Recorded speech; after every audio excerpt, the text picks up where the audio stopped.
केवढा? चल आपण गुहा बघून येऊ. हा ना आम्ही हा तुम्ही बी चला की. ज्योती चल. हा. पल्लू रेशमा चल. नाही नको, तुम्ही जावा, मला नाही बघायचं गुहा. का? अगं चल की आम्ही निघालोय. तुम्ही जा, मला इथंच बरं वाटतं. बर चला अभिजित आपण जाऊ. चल.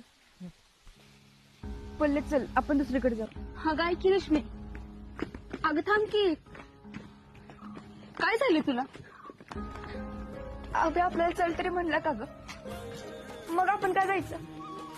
गावात काय बी लागले की त्याला मी आठवतो. आणि वर्गात मला ओळखतच लागतच बघतो ग तो. बाया नको की आता नाही तसला विचार करूस. आणि सहलीचा दिवस वाया घालू. पल्ले तुला नाही कळायचं. तुला हे दिवस महत्वाचा वाटत, पण एखादी गोष्ट आपल्या जीवाला लागली का नाही, कुठलाच दिवस महत्वाचा वाटत. काठावर मी